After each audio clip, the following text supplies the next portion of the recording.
ከባልሽና ከአባትሽ ተብላ በተጠየቅ እዚህ መሀልም ካላችሁ አራ አባቴን ነው እንጂ ደግሞ ምን ይሄ እውነት ነው? ይሄ እውነት ነው? ውሸት እንደሆነ በግልጽ ልንገራችሁ። ታዲያ ከባልሽ በላይ አባትሽ ከበለጠ ለምንድን ነው ከአባትሽ ጋር የማትኖሪ? ምን መልሳለሽ? አይ እሱማ ማለት ነው የሚመጣው። አይ መልሽ እንጂ እኮ ግልጽ ሊሆን ይገባል ነው። አንድ ወንድ በተመሳሳይ ከእናትህና ከሚስት ማንን ትወዳለህ ቢባል እንዴ ደግሞ እሷ ከእናቴ ጋር ይላል። ውሸት ነው።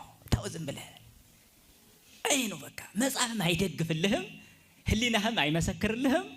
ዝም ብለህ ነው የምታወራው። ኧረ እውነቴን ነው ካልክ ከእናትህ ጋር ኑር። እሺ ሞክር። አትችልም። ከእናትህ ጋር ብትኖር ገሃነም ትወርዳለህ። ለምን? ስሜት በፈቃድ ቢነሳ ከእናትህ ጋር ስለማትፈጽም ዝሙት መፈጸምህ አይቀርም።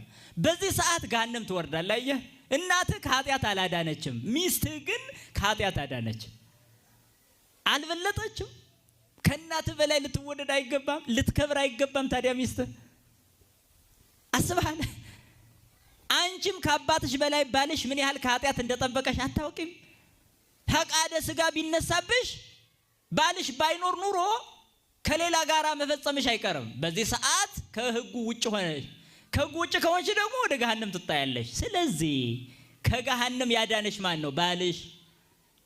የተፈቀደልሽ አካል አዳነሽ። ስለዚህ ዓላማው ለመዳን ነው ያልነው ህይወት ይፈጸም። ይሄንን ዓላማ የተረዳ ሰው ምን ያደርጋል? መሰናክሎችን ያልፋል። በቃ ከሚስቴ ውጭ ሌላ አላምንም፣ ከባሌ ውጭ ሌላ አላምንም ሊባባሉ ይገባል። ይሄ እምነት ትልቁን ነው መነግራቸው። አያችሁ፣ ለባሏ ያልታመነች ለመንግስተ ሰማይ ዝግጁ አይደለችም። ለሚስቱ ያልታመነ ለመንግስተ ሰማይ ዝግጁ አይደለም ማለት ነው። አያችሁ፣ ሚስት ያገባኸው ከብልግና ለመዳን አልነበር? ከበለክ ምኑ እንዳንክ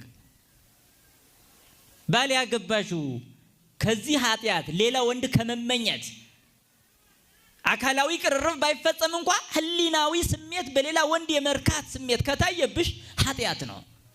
እስከዚህ ድረስ ነው። አያችሁ፣ ታዲያ ብዙ ወንዶች ግን ሚስቶቻቸውን ባለባበስ እንኳን ከማስተካከል በጣም የራቁ ናቸው። በጣም ወንድ ለመፈለግ ተክለቁመና ለዝሙት በሚያጋልጥ ለፍሰው እንደሚሄዱ ሴቶች ባል ያላት ሳይቀር በምትሄድበት ዘመን ላይ ብዙ ፈተና አለ። በጣም ማለት ነው። ስለዚህ መሰናክል ከውጭ ይመጣዋል። ከውስጥም የሆነውን ፈተና መሰናክል ማለፍ። ከውስጥም የሆነው ምን አይነት መሰላችሁ? ዲያብሎስ ቤተክርስቲያንን የሚፈትናት ትዳር ላይ ጀምሮ ነው። ትዳር ትልቁ የቤተክርስቲያን ልጆች ማብዣ ናት። ትዳር ቤተክርስቲያን የምትወልድ ያለ ትዳር አይደለም። እኛ በትዳር የወለድናቸውን ነው እሷ ደግሞ በመንፈስ የምትወልድ። ስለዚህ የቤተክርስቲያን መጋቢ ነው ትዳር። መጋቢ ስለሆነ ልክ ዲያብሎስ እቺን ትዳርም ይፈልጋል ማለት ነው። ስለዚህ ምን ሊያደርግ ይችላል?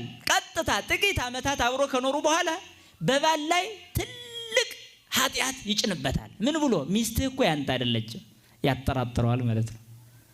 ባልሽ እኮ ያንቺ አይደለም፣ ያጠራጥረዋል ማለት ነው። በዚህ ሰዓት ከውስጣችን የሚመጣ የፍቅር መጠልሸት፣ መበላሸት፣ መቀዝቀዝ ይመጣል።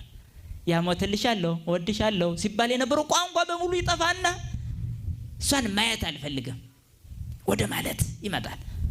ስራ ውሎ ሲመጣ ፊቷን ክስክስ አድርጋ የመቀበል ስሜት ያሳያል። በዚህ ሰዓት እኔ ስገባ እኮ ደስተኛ አይደለችም ብሎ እሱ ደግሞ ሌላ ታሪክ ይፈጥራል አይምሮ ውስጥ። በዚህ ሰዓት ክፉ መንፈስ እቺን ትዳር እየፈተነ እንደሆነ እያወቀ ነው ማለት ነው። ገፍቶታል፣ እንደተቀበሉት ያውቃል። አያችሁ